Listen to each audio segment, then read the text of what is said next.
68 years old. You've had ADHD your entire life. What was that journey like? When I feel I'm not heard, I sometimes feel panicky and I hang on to things. Trauma combined with ADHD can sometimes create the perfect disaster. It's not just surviving. There's more to this than I knew. Do you want me to tell my story? I do. Okay. Yeah. Very few people actually truly understand what being neurodivergent really means. These are the things that we're going to discuss to help you get answers that you're looking for. Joanie. Hi, Jheri. Hi, I'm so glad that you're here today. Thank you. So excited. I've been waiting for this interview for a while. I have been too. What a coincidence. And you flew all the way in from Colorado to be here with us in Arizona. Just to share your story. Oh, yeah. Yeah. You asked me and I thought, well, yeah, of course. I love this. Okay, so let's start here. You are 68 years old. You've had ADHD your entire life, but when were you diagnosed? When did you actually understand what your diagnosis was? I had no clue. I had ADHD until I was maybe my very early 40s.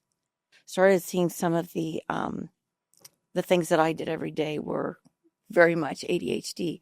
But I grew up, and I understand it's hard. Women have not been diagnosed traditionally, right? Girls were not looked at. It was always a boy thing.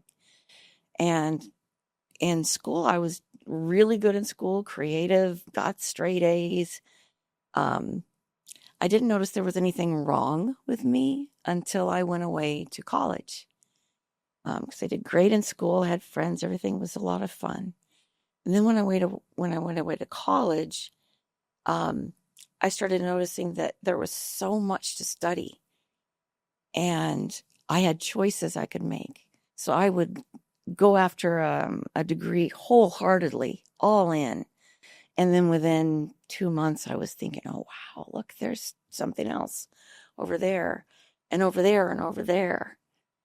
And this is in hindsight, that was the first thing I can look at that said, if you give me something in front of me to think about, I'm going to just go all in. And then if there's something over there that's interesting, I'm going to go all in and all in and all in. So I know that that's a trait.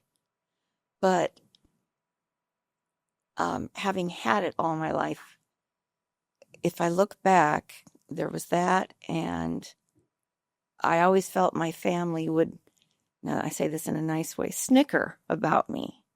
Oh, Joanie, she's so cute. Look at this. Look at that. She did this again. And I kept thinking, what is it? Why am I so cute? What's so funny? Right? And cute meaning different. Different. Mm-hmm. Maybe you didn't really like being cute sometimes. Well, I knew they loved me and they were saying it like that, but the thought didn't consciously come to me. But the whole time, I know I was thinking, what's the message? They love me. I get that loud and clear, but there's something different about me that makes them giggle. Right. Right. And it's funny because I'm sensitive to when people giggle around me and I don't see what they're giggling about. I'm like, what? What did I do? Defensive almost, right? Like, tell me, what's the secret? What am I missing? Right. Yes. Right. Well, okay. It is interesting. I think that there's relevance here to talking about your age being 68 because we've learned so much about neurodivergence just in the last 10 years. And so we know that, I don't know if you know, years ago in the very beginning years of like DSM and evaluating and diagnosing things like ADHD, there was a time that doctors believed females couldn't even have ADHD. It was just a male diagnosis for hyperactive boys. And so as they've continued to learn about ADHD, we keep changing the DSM. The DSM still does a terrible job of diagnosing ADHD. There's about 18 behaviors that they use to evaluate ADHD, which this is the reason it overlooks most females because a lot of times they're not expressing those behaviors on the outside, right? They're not hyperactive or they're not as impulsive because ADHD really lives in the brain and it's not always manifested in the same way. And so these behaviors also only go up to about age 16. So there's no true adult-like behaviors in the DSM when it comes to diagnosing ADHD. This is the reason that many adults will believe that they've grown out of ADHD. Right. Because they had these, symptoms or behaviors when they're children, and then they've manifested and they look different as adults. So we do miss women a lot. But my question is, what was that like for you? You said you feel different. You're so cute, right? Yeah. You're cute and different. And you don't have a name for what you're going through. And yet there's something going on there. What was that journey like? How did you handle that? Especially if it went into your 40s, you said, right? Yeah. Well, I took that little insecurity from getting the message that way, thinking that there was something different, therefore wrong about me. Kind of had that in the back of my mind. And then when I did just bop around from one different major to another in school, and I never graduated because there was always something else, that added to the insecurity and fed in, oh, there's something wrong. Yeah, I'm the only one who didn't finish school. I would say a definite feeling of insecurity that there was something inadequate, and at the same time too much, because I can be pretty gregarious and silly, and yeah. Let's talk about that for a second, because I hear that a lot from my clients, that they feel that they're too much. So they'll withdraw, and then they almost feel disconnected, or they're withdrawn. And then that's painful for them too, because they don't know when to be who they are, when to mask and be somebody else. When you say that you felt that you were too much, what do you mean by that? What was going on for you? What is too much? Too sensitive comes to mind first. How do I say this? I just feel things before everybody else, or sometimes people never feel them. So I'm not going to articulate this well. What am I trying to say? It's okay. Just take your time. Ask me the question again. Maybe I can. What when you describe yourself as, I think you were saying you always felt like you were a little bit too much. Is that what you're saying throughout your life? What does too much mean for the audience? That could mean a lot of different things. How did you believe that you were too much? Right. Okay. So one way is that I am very gregarious sometimes, and get involved with things and people too quickly and excited about things. I would say that excitement sometimes is a little much for people. And then on the other end, the being too sensitive, feeling too sensitive, things that people seem to brush off very, very easily, to me, I take in and mull them over, and I feel really different from most other people I know in that respect. Like, I have to watch myself, or else I'll cry, or else I will, I can't let go of something if I feel it's not right. So let's say I'm feeling sensitive about something even I see on TV. If it's hurting other people, ganging up on somebody, I have to run out of the room. I react. Well, this will go into the trauma. I think I overreact, and when I say that, I mean more than most people. Kind of going all over here. Sorry. No, you're not. We're okay. It's perfect. Oh, actually, good. It really is. Okay. It's great. Okay. And I like that you're sharing this, because what I'm hearing as a behavioral coach who works with those, which, by the way, Joanie is a client of mine and flew here just to share her experience, which I'm really grateful for. And so I want to get into coaching as well. But this is, I'm glad that you're talking about this, because these kinds of thoughts, if you can hear yourself, there's so much criticism and judgment of who you are and how you're showing up. And is this too much? Is it not? Oh, you're right. Yeah. Well, it's a huge part of the impairment is the fragile self-esteem from years of trying to fit in and like trying to identify, is this appropriate? Is this not? Right. Why do I feel different? It's Right. like, I can't figure out that missing piece, and trying so hard. It's masking, to fit in or just feel good about yourself. So I like, I'm not trying to put words in your mouth, but I like what you're saying, because so many of my clients, this is when I have a neurodivergent client in front of me, I can say pretty much 100% of the time, the main thing we want to work on is their self-confidence. No kidding. Oh, yeah. Interesting. Would you say that's been true for you? Yeah, except I think I come across as a really confident person because I have a good bit of it in me. And I love people so much. And I'm so curious about everything and everyone. And I have a creative side, much to give, but I'm scared to death to go out and do something new. Is that, I like what you said, and this can be very confusing for people as well, who they recognize what you're saying, that, I'm scared to try something new, but then I have a lot of confidence. There's things that I'm good at or situations I feel very comfortable in. And there is a difference between confidence and self-confidence. So in other words, we can be very confident about different areas of our life, because the way that I define confidence is it's just proof that we have that we're good at something. So I let's say that you're good at baking, because I'm not. And, Oh God, no. oh, okay. That's a bad example, right? But we get it. But yeah. if you were, and someone asked you to bake a cake, you would say, sure, no problem. I've done that 100 times before. This kind of thing. If someone says, hey, can you come and sit down for a podcast interview? I think, absolutely. I love doing that.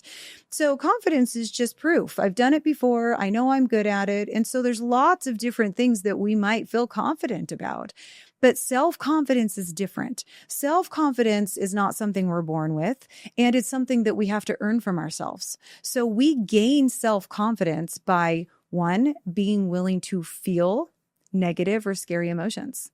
So you think about successful people, whether they've invested in something, started a business, or, even someone who does a lot of public speaking, they had to be willing to feel very scary emotions to get there. The risk of failure, embarrassment, all of those feelings that are so uncomfortable. They've had to say, yeah, I might fall on my face or embarrass myself or lose all my money, but I'm going to do it anyway. So that's one. And then the other one is keeping our commitments to ourselves. Oof. So I know, right? ADHDers are like, ooh. That's the scary one. Yeah. Well, because, a lot of times the thought process is, well, if I make a commitment to someone else, if I say, sure, Joanie, I'll be there, 8 a.m., you can count on me, I'll be there for you. I feel a little bit more responsibility to do the thing. Right. But if I just promise myself, I'm going to get up at 6 o'clock tomorrow morning and I'm going to start working out. If 6 o'clock comes, I might say, I just don't feel like it. I'm tired. Hit snooze or turn off my alarm and go back to sleep. Your brain's keeping track. And so it's either, it's storing these patterns of, I do what I say I'm going to do, no matter what, or I don't. It changes the way that I communicate. Like, I'll try. We'll see how it goes. Or absolutely, you can count on me no matter what. Your brain's keeping track. And then the third thing is just what we believe about ourselves. And so there are a lot of people who are walking around with confidence in different areas, but are lacking self-confidence, what we really believe about who we are to the core. Now that's interesting, because number 3 especially, I was thinking, I don't have that at all. Trust myself? God, no. Why would I trust me? There's a little something there. Right. Yeah. Why would I trust me? I think that's a really good segue into going into one of the main reasons I wanted you to come here today and do this interview, because through our coaching sessions, we've talked about some of your deep pain.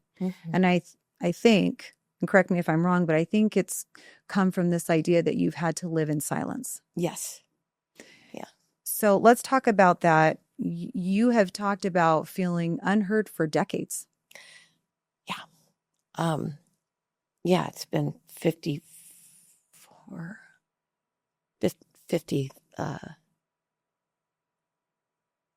sorry, I can't think right. 52 or 53 years. Do you want me to tell my story? I do. Okay. Yeah. I grew up in the beach in Southern California and had an idyllic life. When I was 14, also, I must say, this would have been 1970, in the early 70s, at the beach in Southern California. So everybody was doing drugs and drinking and having sex before everybody else in the world. And nobody knew about it because we didn't have social media, right? So California, things were done a little bit earlier where I grew up at the beach. You were the trendsetters. I guess. Good or bad. I guess. Yeah, God. So we stole alcohol from my dad one day before going to the beach. And it was a hot day, and we didn't know about keeping ourselves hydrated. So it was just red wine that got hotter as the day went on, and a hot day. And I was falling down drunk. And I remember going in the ocean. I wanted to go down to see a boy I knew who had been my boyfriend for one whole month. That was my first and only boyfriend. And can you remind me, I might have missed it. How old were you? I was 14. You were 14. I'm sorry. Yeah. So I wanted to go see this guy again. He had broken up with me, and I wanted to go see him. And I was falling down drunk in the water and getting up. And so I remember giving up on that. It was just a few blocks more I had to go, but I thought, I'm going back to my friends. I was with my 3 friends I went to the beach with every day of my freshman summer. And I had a crush on this boy, a different boy, who was just a god to me. He looked so wonderful. And he was part of the cool kid group that sat on the strand, the beach, the boardwalk. And I had just been in love with him, I thought, all summer. This was mid-July, probably. And I ended up going up to the house where I knew he was, right on the beach with his friends. And I mean, that was what liquid courage, they call it, right? I never would have done that. And I was hoping he was inside, and he was. And he was playing pool at this house. And I remember his eyes looking up and meeting mine, and he looked, I had never seen the look in a boy's eyes before, but I thought, he likes me. He likes me. And so I had dreamed of having this wonderful kiss with him all summer. Just a little innocent kiss. And in my drunkenness, I remember thinking, this is it. It's coming true. And per my daydream, we should have been going down to the beach at that point, and it would have been sunset, right? And I would have laid my head on his shoulder, and you know, when you put your head on a man's chest in the summertime and it's warm and you feel his voice and everything's wonderful. I just had imagined all of this. And I have only snippets of memory after that. And the short version is I ended up in the bathroom while these boys were playing pool with that first boy, but he didn't kiss me. I just know that he was on top of me. I know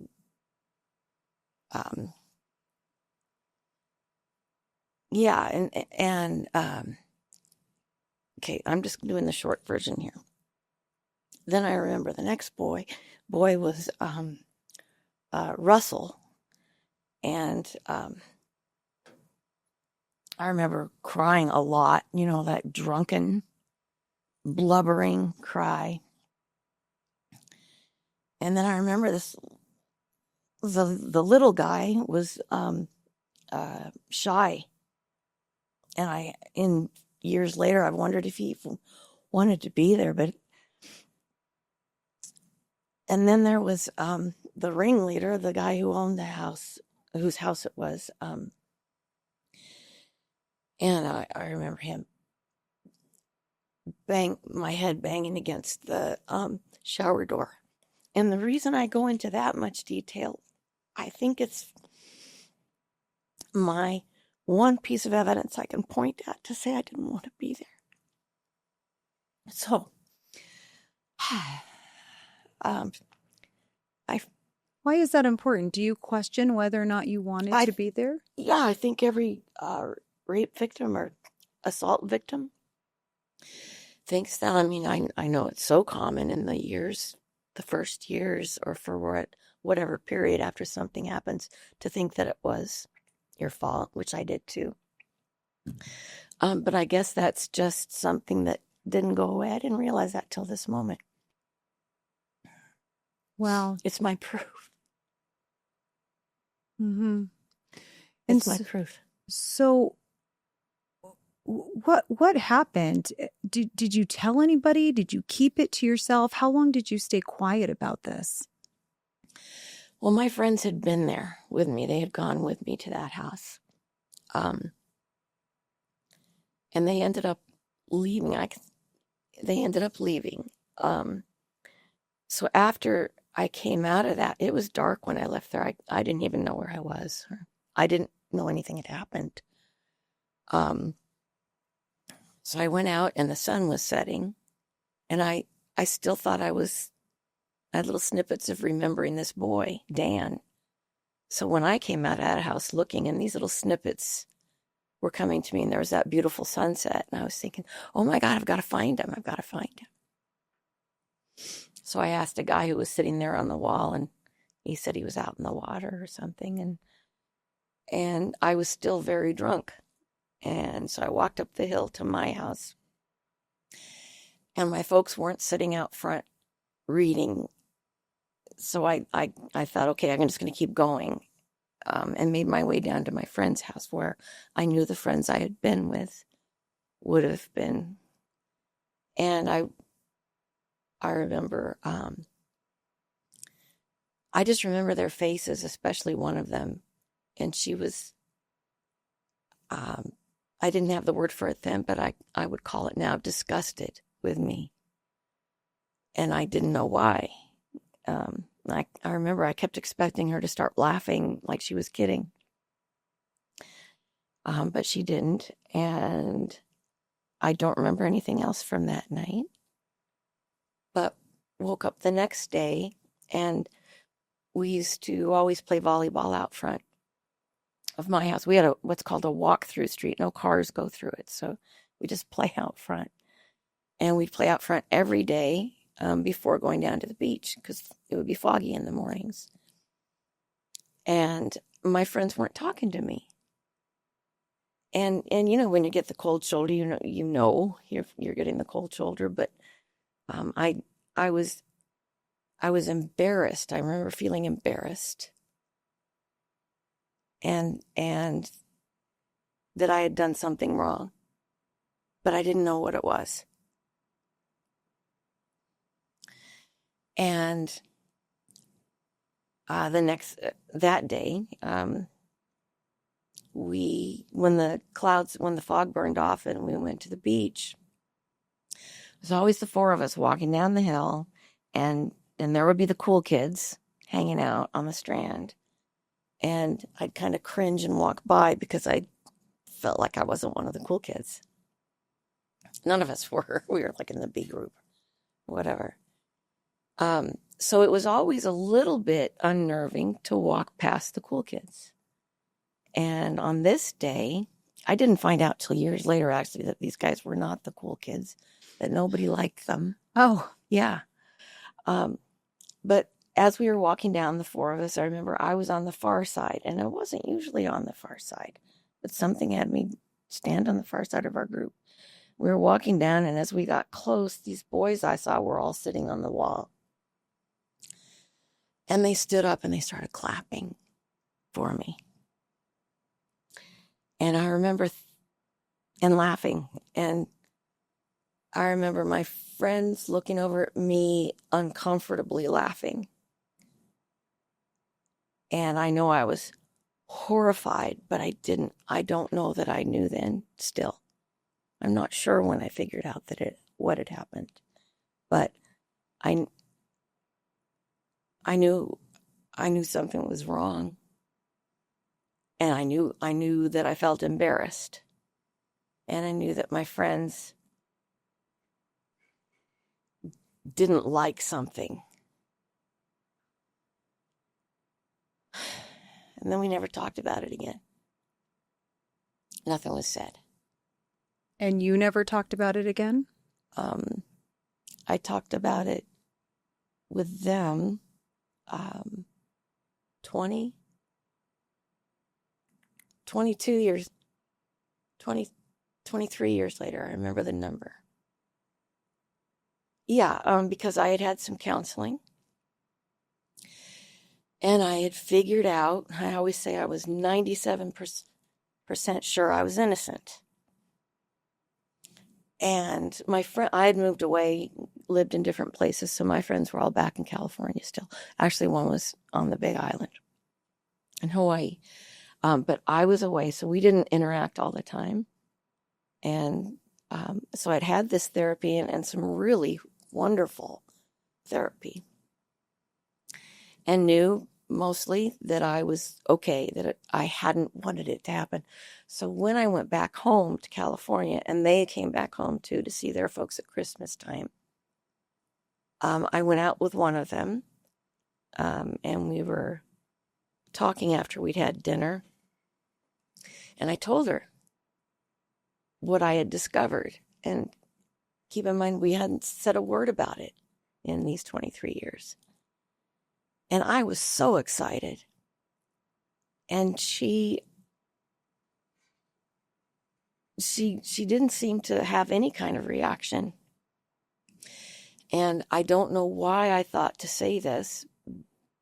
I was uncomfortable, and I asked, "What did you think of me?" And she said, I said, "What did you think of me that day?" And she said, "You were shit, Joan. You were shit." And that's all. You know, I guess you blank stuff out that you don't like, right? And I don't remember talking anymore that day or ever again about that. But it's just hard to be heard in many instances, and that's one of them with my good friend. And you've mentioned before that maybe there was one attempt to share with the family member, and that didn't go very well either. Yeah. My mom, who I can say with everything in me is probably the most wonderful human being I've ever known, didn't have it in her makeup or in her upbringing to handle the information I gave her. And I was only able to tell her it was one boy. I couldn't tell her it was 4 because I knew it was going to break her. And it's not that she wasn't a strong woman either. And it was generational. That was the generation of the Depression and World War II. And, you know, you carry on. And if there's something hard, you get around it and keep going, right? Mm-hmm. All of that is a long way to say. It never occurred to me for a minute my mom was at fault. But when I told her, she looked horrified. And she gave me a hug. And then she never mentioned it again. Ever. It's also at the time when people didn't get therapy, right? You wouldn't have, this would have been 1971. So you were essentially just kind of left to deal with this on your own as a young girl. Yeah, there was there was nobody. Let's see where I want to go here. I got an idea. Yeah. On the theory of on the subject of not being heard. I think this is what I would love somehow to share with women, men who've gone through some kind of trauma like this or anything. Um, I just in recent years have noticed how often a person can speak up but not be heard, and how explainable that is in each situation. For instance, I think, with my friends who never spoke about it again, I think maybe the first day they were horrified. And I wonder, recently we talked about this, maybe felt some guilt at having gone home.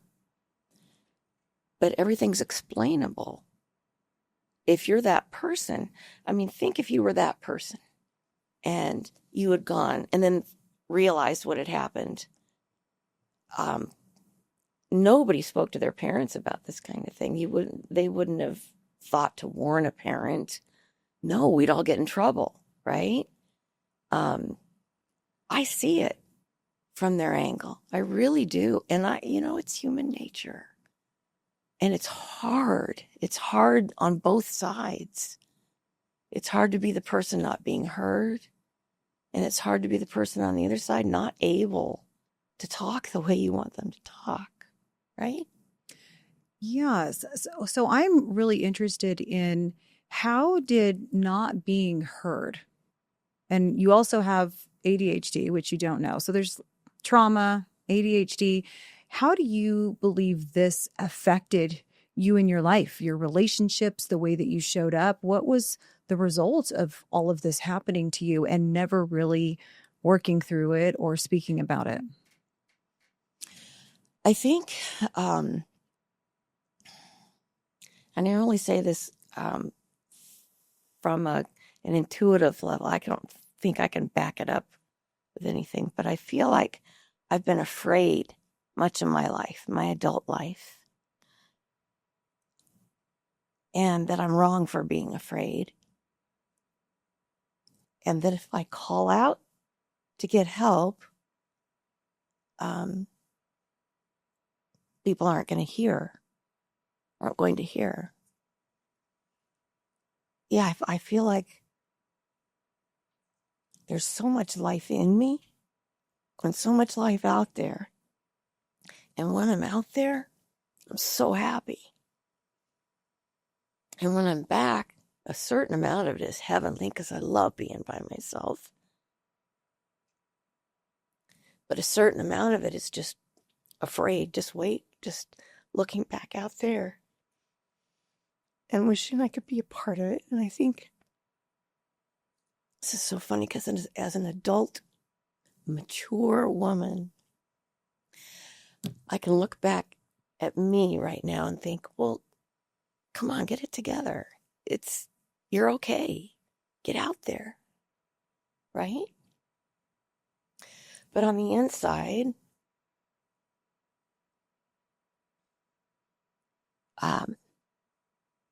could be scared shitless. Well, you use the phrase, you're okay. And my question is, do you feel that you're okay? I do, actually. So, yeah, I think the world deserves me as it does you, as it does everyone. Get out there. Especially if getting out there means you're doing something you love. That's the kind of little thing we can do in this world to help the greater picture. If I can't change the way the world is right now, and I'm feeling stuck, as so many, many people are, if I can go out there and live my life and put out some wonderful vibes like that, that's what I'm able to do. So can you tell me, we've been working together for a handful of months now. What is it about coaching that has helped you feel something different or feel a little bit more free from this or any of the symptoms that you've been experiencing with ADHD? Yeah. I'd say the biggest one that stands out first is boundaries. That I can have boundaries. That just because I'm way more sensitive than a lot of the people I know,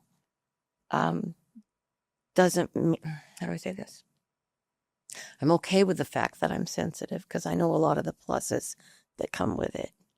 I mean, I can feel really deeply. And I feel like I really enjoy people. I really enjoy people so much.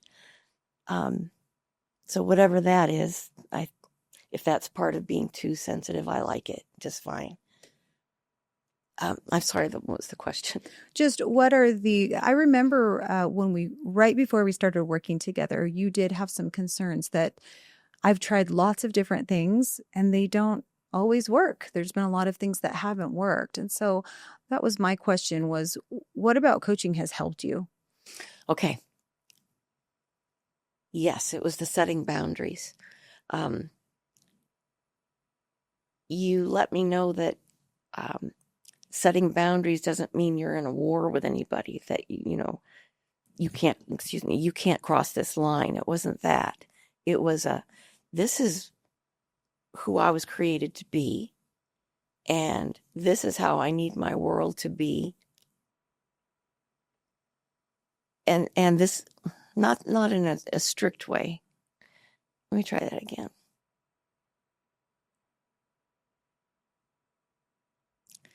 You let me know that I wasn't in a war where I felt like I actually had been with some people in my life. And that putting up boundaries wasn't like saying, get back. It wasn't a desperate thing. That is what I think I've gotten the most. It was a loving thing to do, and a respectful thing to do for me. And if I respect myself, my goodness, how nice is that? Yes, because the way I see it is trauma combined with ADHD can sometimes create the perfect disaster, because ADHDers already are prone to become people pleasers. I just want to show up the way that you want me to. I don't want you to be unhappy with me. I will mask until I fit in. And then you combine that with trauma, because trauma affects our thoughts, the things that we believe about ourselves. And without learning that boundaries are healthy, they improve relationships. They're meant to show up to protect me, not to be against you. When we can use boundaries in that way, we find that we can show up the way we want to, and we can accept people in our lives regardless of some of the behaviors that we don't like. That's wonderful, isn't it? That part. I've seen you doing that too in your life. I have been. Yeah. I don't want to lose what's wonderful about somebody. If I can just tell that person in some way that this doesn't work, but I love the rest of it. And then they can tell me about me, something maybe. And then you just enjoy that part that works. Well, I can see how it would be so easy too if you grow up feeling unheard, that you're not being listened to.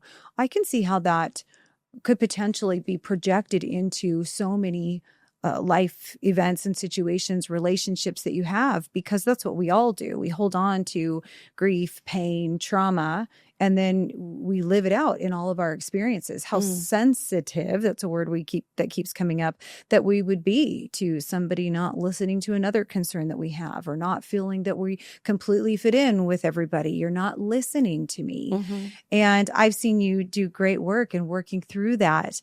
And one question I have, because I'm assuming that our audience can feel from you what you've gone through and the pain and how much you've held that inside. Where do you think this courage to now finally come out and speak about something that you've been holding inside for so many years, where does that come from? Why are you telling your story now?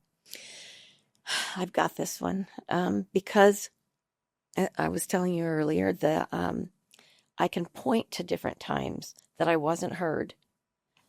And at the end of that, I felt much better, but I was still a victim. Victim. This happened to me. They raped me. I was raped. They don't listen to me. I'm not heard. And I don't know how you go forward from there, from being a victim. That was the last thing that I couldn't get rid of. But when I'm able to look at the other side of each of these instances of people not listening, I can see why they weren't listening. And I have empathy for why they weren't listening. I mean, I think there are still people do need to learn more about listening, but especially with trauma. I mean, look at the Epstein stuff. It's so horrific. I do want to just say a couple of those spots that I saw where people had not been listening. There's initially when it happens, no doesn't mean no. Telling my sweet mother, and she couldn't handle it. My friends I couldn't talk to. I get it. But there are some things that are out of our control. Like, I didn't know early on to report those boys. I wasn't done. I mean, I'd never heard anything like it. But as an adult, by the time I got to a point where I felt like I could write them and say whatever I was going to say, they had families. And you're going to kill a kid because her dad did something when he was 14? No. And now they've got grandkids. So, that's not a case of me trying to speak. That's a case of me saying I won't speak. I'm not going to hurt those kids. And then in later years, friends, the original friends, not being able to hear. And in general, if I've ever brought this up to somebody for whatever reason, and I don't very often, people are very uncomfortable with it. It's hard to hear. For me, with my makeup, and I know with yours and with lots and lots of people, when someone's telling you about something that's uncomfortable, you listen, you want to be in there. Unless it's ad nauseum and you live with it all the time or something. Mm-hmm. So I'm very surprised when people don't react that way. And automatically I just shrink, and I am horrified that I subjected them to anything uncomfortable. And there we go again, right? Self-blame, shame, showing up the way people want us to. I want to run in that situation. So this opportunity, I think you might know, is phenomenal to me. You not only listen, you are giving me a chance to talk publicly. Wow. Thank you. Thank you for all of the women, especially, that are going to listen to this. We know that this is common, unfortunately, that things like this are happening to women and they're not talking about it, especially as a child. So you don't have the words at 14 years old to really describe what you went through or to understand. I think that is the age where we assume I must have done something to cause this to happen. I do understand that. Do you think that the old wounds of not being listened to are still showing up in your life today? Sure. And the kicker, though, is I'm aware that I don't need to have them hurt so much, because I am seeing the other side, that people are doing what they're doing for a reason. I mean, there are jerks who are jerks who will do things just to be jerks, I guess. But even the people who I feel I've been hurt by, I can see why they did it. That they, we're also different in how we handle it. And I'll give you a very good example of what I'm not good at, or wasn't good at. A dear friend had a stroke, and I was in a position to visit her every Monday. She was an older woman. because I went up to the town where she lived, and I couldn't get myself to go as often as I wanted to. And it, lest you think I'm a saint for going, what I'm trying to say is I didn't go very often, period. I didn't go very often, and she was dear to me. But I was uncomfortable. Can you explain that a little more? Like you were uncomfortable having to see her, or what do you think it was for you in that specific? Do you know what? I have to be honest. I wasn't that comfortable with her in regular life. I have to take that out. She was a part of my life when I was really struggling and had to be in the hospital for mental. Mm-hmm. We could talk about that too. Gosh, that's a whole other thing, because that's one of the last stigmas. Well, why don't we go another time, maybe? Well, we can go into that, because a question I was going to ask you: what role do you think that ADHD, the intensity of ADHD, because ADHDers feel things intensely. When we're up, but when we're down, and we're constantly doing this. There's rejection sensitivity dysphoria that is playing into that feeling of rejection and abandonment. So anytime trauma is coupled with that, it makes everything so much more intense. What do you think the intensity of ADHD, what kind of an effect or what kind of a role do you think it played in what you went through? Oh my goodness. I don't have a clue. I know in later years, it's the rejection sensitivity disorder.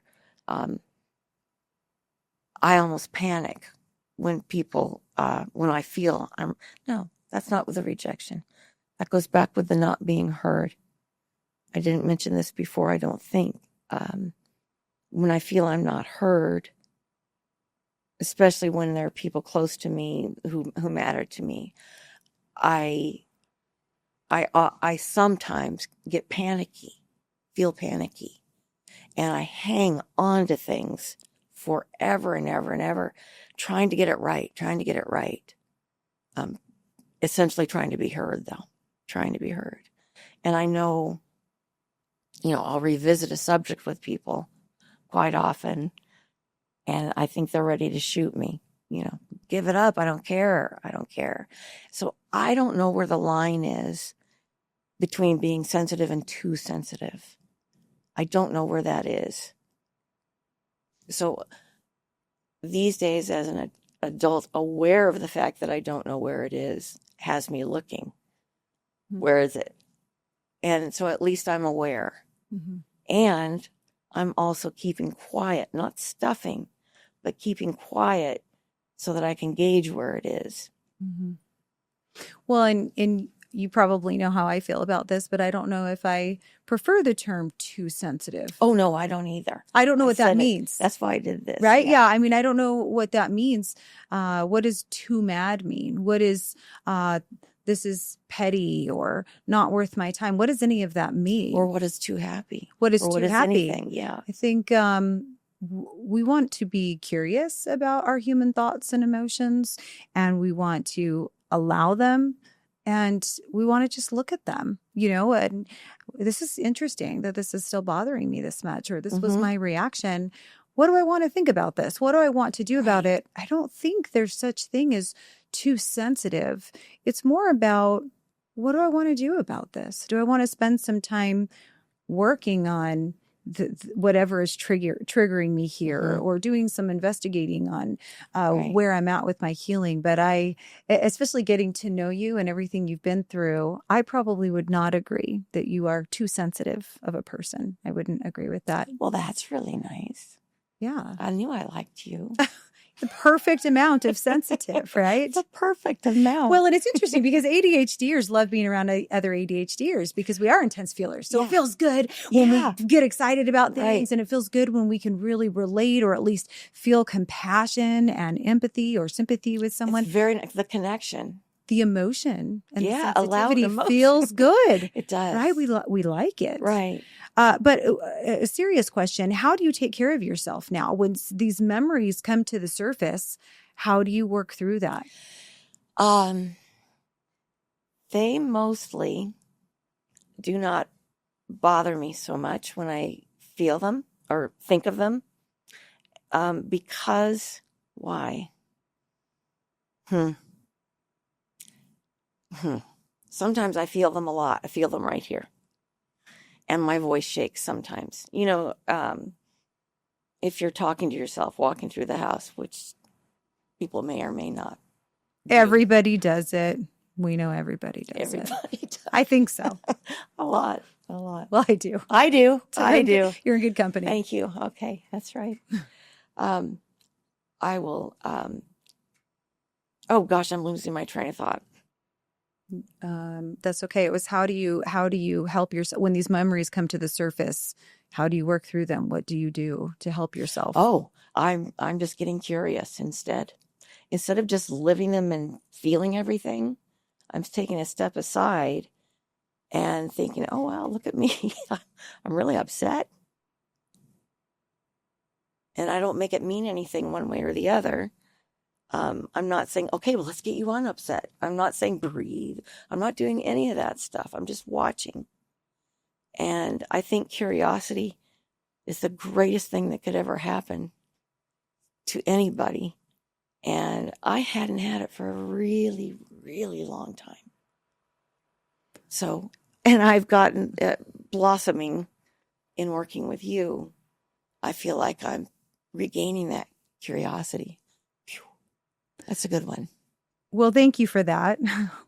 I am getting a little bit of emotional because I think the entire audience will be able to feel from you how special you are and how sincere you are, but also just the growth I've seen in your awareness and implementing boundaries. But I really like that you touched on, this was really important, and it takes clients usually a long time to understand this, and you already do, that the goal is not to immediately find a thought that feels better. When we're experiencing pain from something like rape, which is it's intense, it's extreme, it's complex, the goal isn't to gaslight ourselves and say, oh, this thought is making me feel terrible. Hurry, what's another thought I can think? Because when we get good at this, that's what we start doing. But we don't want to work to change that thought until we're ready to let it go. Oh my goodness, Jheri. You're absolute. That's so true. And you said it first. I'm not even aware I said it with the way you're saying it back I to me. don't try to hurry and Oh, right. I'm curious. Yeah. You have to go at your own pace. If you're going to truly process things through. Because anybody can look and say, okay, the opposite of this feeling is that. So feel that. But screw that. If I can't get it, that scares me it's too dramatic. I'm happier just to look and learn. Well, it just shows really how far you are in your healing journey. And I just want to say that to you too, because sometimes we question that. Sometimes there's things that still come to the surface and we think, am I healing? I'm still feeling this pain. Right. But I can definitely see it. Well, let me thank you, because I didn't really see it till this moment. Well, I'm glad you do. So thanks for asking the right questions, or whatever we've been doing. It's been really wonderful. The way you talk about your experiences and the way that you have become curious, and I've noticed in coming up with boundaries and changing your perspective with different people in your life who haven't shown up the way that you want them to. I've seen tremendous growth there. Mm. And that's been all you, by the way. When you're able to work that out in your own mind, that's you. You can take that credit for that. Oh, I like that. And then also give them some credit too, right? You're able to give them credit and not be angry at them. That's right. Because Joanie, you've mentioned that you want to write a book about this experience. Yeah. When the 50-year anniversary of what happened, can't think of a different word. But I do just want to say right now, it's so great having been here with you and discussing this, because just now saying that, I'm not cringing. I'm feeling good that there's some help that might be done for people through this book, through what we've just talked about. So thank you, really, so much. So the book, I'm talking low. What do they call it? when you're minimizing yourself, Um, selling yourself short. I don't know that I can say I know what I hope this book will do for people yet. I just know that I'm learning so much, and I know something's unfolding. And if it's unfolding for me, it would likely be something that would be nice for other people who are hurting or dealing with past traumas.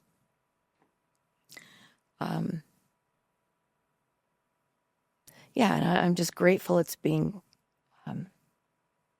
trauma itself is being talked about more.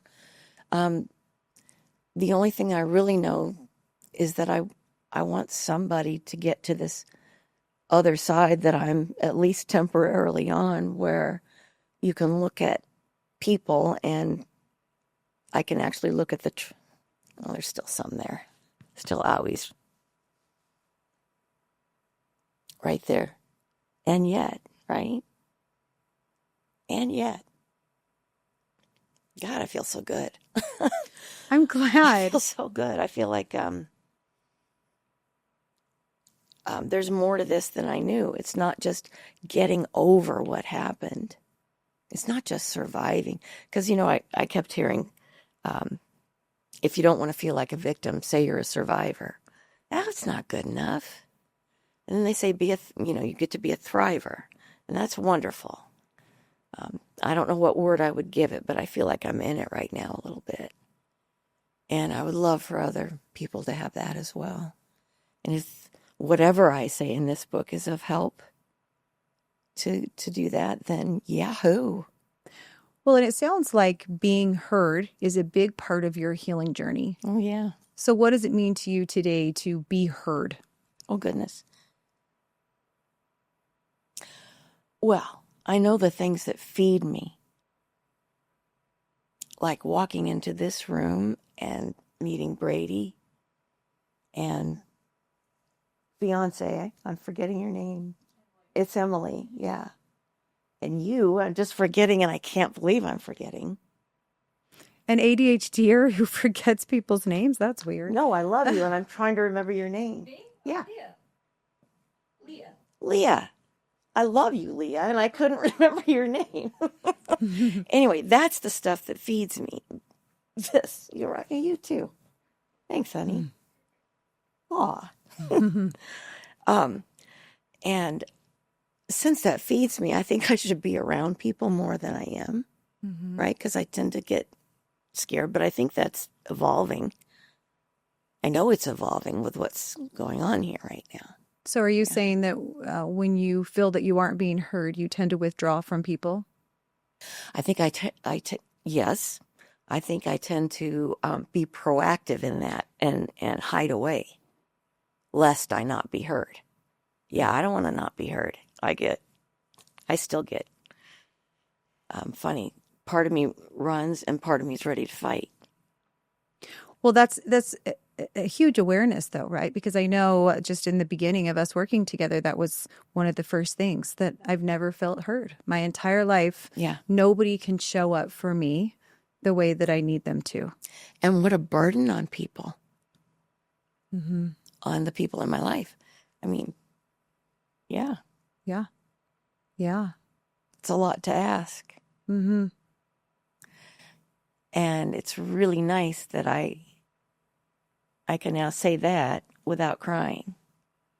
Yes.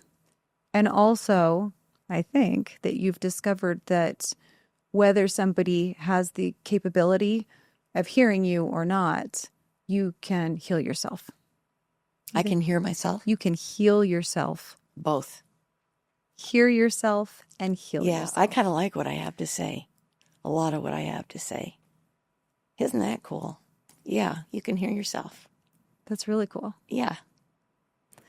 Well, Joanie, what would you say to someone who's listening and is still living in silence about their own trauma? It doesn't have to be as long of a journey of not being heard for you and you and you and you.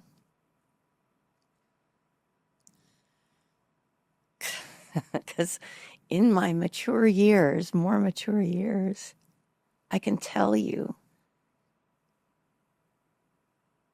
just be curious about the people who aren't listening. And there are people who are not able to listen for different reasons. And you can still love them madly and let them, that's Mel Robbins, let them be who they are. I mean, they're trying just as hard as you are to be who they want to be and figure out they can be who they are. And they're trying to figure out, we all needed to give each other a little bit of a break, I think. Mm-hmm. And that's hard, though, when we feel like a victim, right? Terribly. Right. It's horrifying because it brings the trauma. You're re-traumatized, apparently, right? Well, I'll even hear in coaching a lot, because the model we work through. And the model is kind of either redefining what we're making things mean or seeing things from a different lens. Mm-hmm. I'll hear a lot from my clients who have been through trauma or difficult things. Why should I have to do that? Why should I have to do that work and let them off the hook for what they did to me? Why do I have to reframe my experience? Wow. But you understand it, right? That immediate defensiveness of why do I have to change? Yeah, that sounds like a boatload of hurt to me. Mm-hmm. That is really, yeah. And there's something good to that because there's a little pissed offness in there, right? Mm-hmm. There's some fight in there, right? And that's something that you either don't get the opportunity to do as a victim, or you do it and it's not enough. Uh-huh. So, feeling that, there's And what we learn through coaching or through healing is that when we choose to forgive, and I'm not saying you may or may not be at that point with some of these men that were boys at the time, but it's an act of love that we do for ourselves. Oh yeah. I think that we say, I forgive you, so it sounds like I'm doing this for you. They're not. Well, you are, yes. But it's for our you. Feelings can't jump out of our body and into someone else's body. So when we are letting go of something or we're forgiving, what we're really doing is releasing ourselves from the pain. That's a neat way to put it. Yeah. I know, what is the one? Let go and let God, right? Uh-huh. And however that works, however anybody thinks of God, I think at the very base is love, right? Right. And what do they say? You don't have to. You can forgive people, but not forget, right? Ow, that doesn't feel very good either. That's not very joyful. No, to me. Right. I forgot where I was going with it.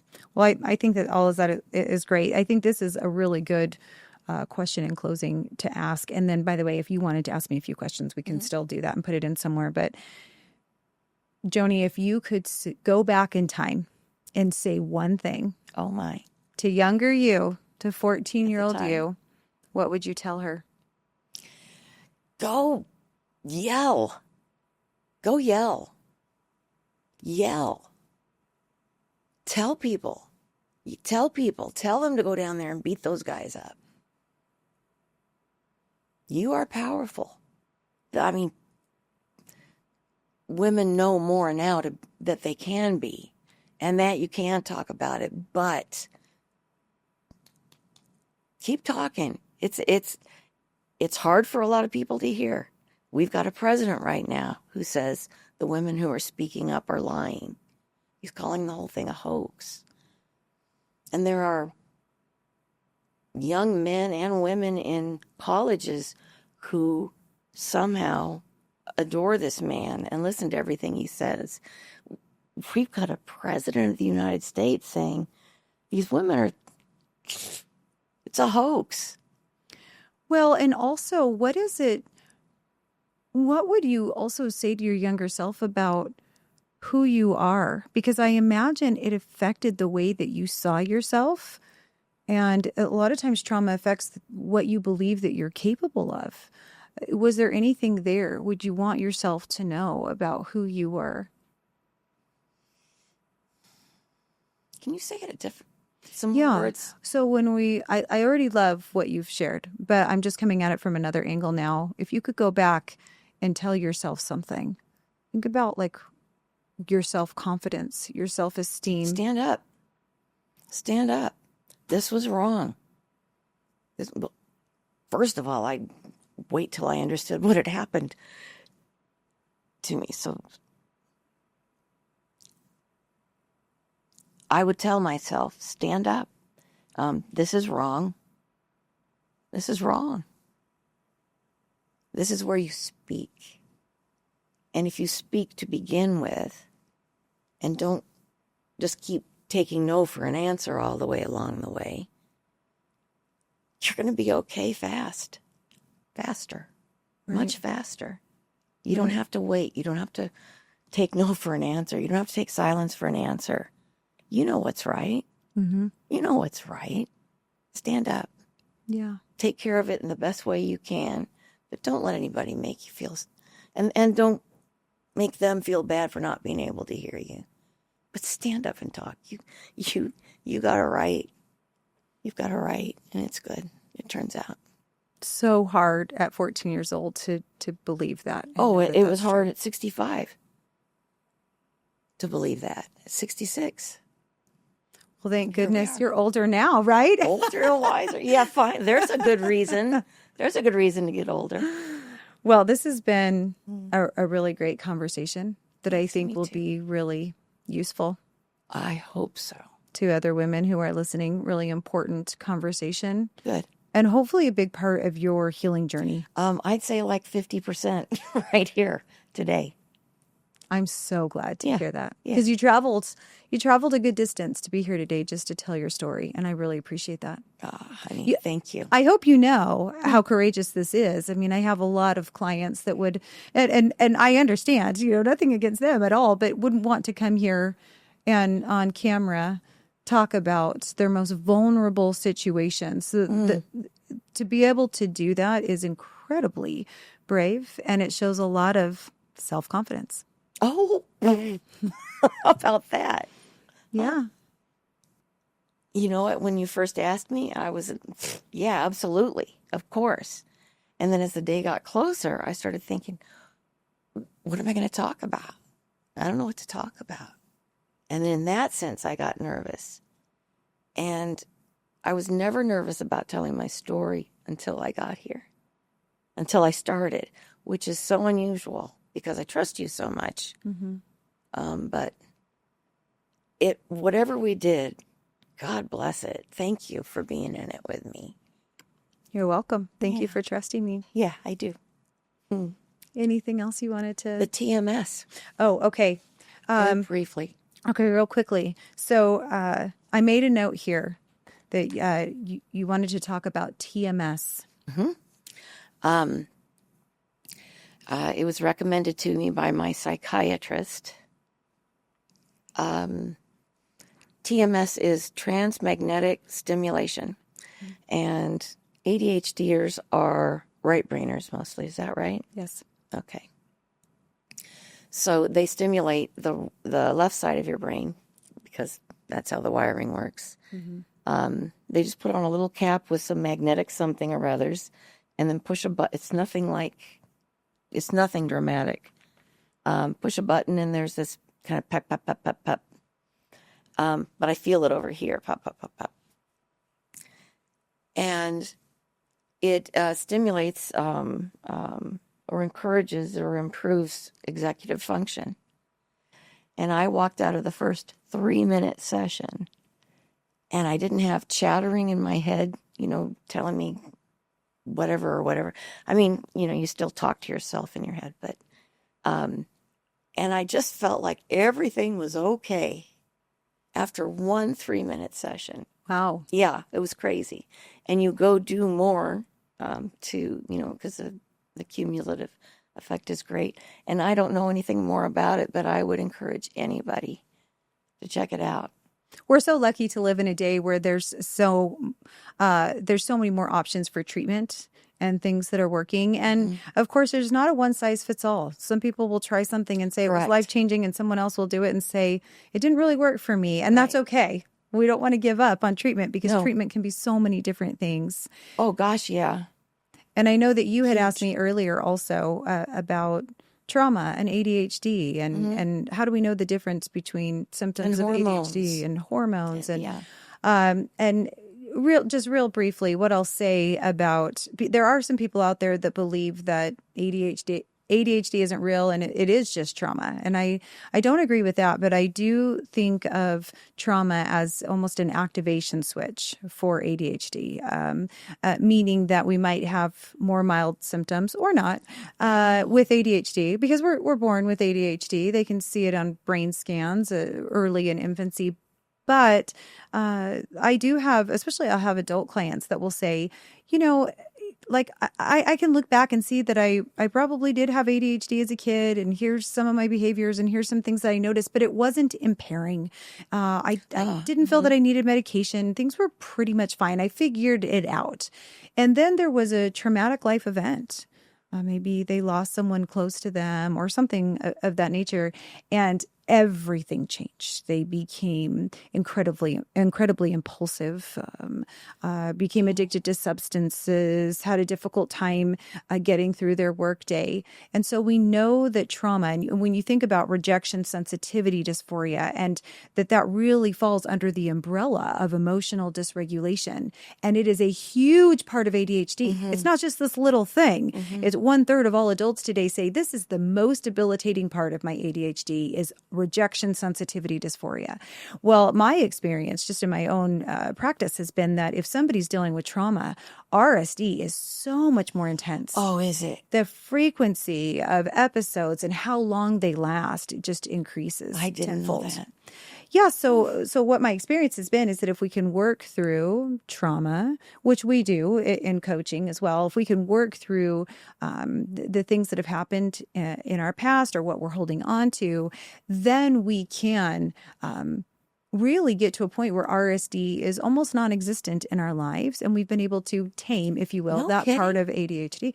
Yes, I would say I was probably the poster child for RSD in my 20s. I mean, it was so impairing for me, and it's hardly present in my life at all anymore. I can't picture that.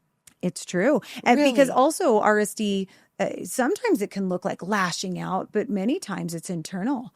You're just experiencing so much pain, and you recognize, I'm responding much more intensely than the average person, and it's embarrassing. Yes. So I would say that there is a huge connection between the two. And so Dr. Dodson would always say, treat the symptom first. So whether that's through behavioral coaching or medication, whatever it is, if it's the rejection, if it's the trauma, if it's the anxiety, whatever it is, work through that first, and all of our other ADHD symptoms begin to improve. For heaven's sakes.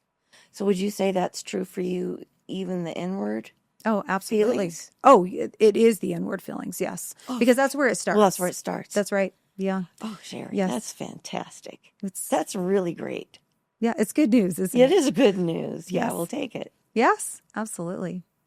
Well, I think we're going to wrap up it. Joanie, thank you. Thank you so much Thank for you, being honey. here. I just adore you. I adore you back. One of my It's really favorite fun. clients to work you. with. And just it's been amazing to be on this journey with you. And thank you for being brave and showing up here. You are welcome, and thank you. And I'm looking forward to working more. It's Me gonna be too. fun. Me Yeah, too. Yeah.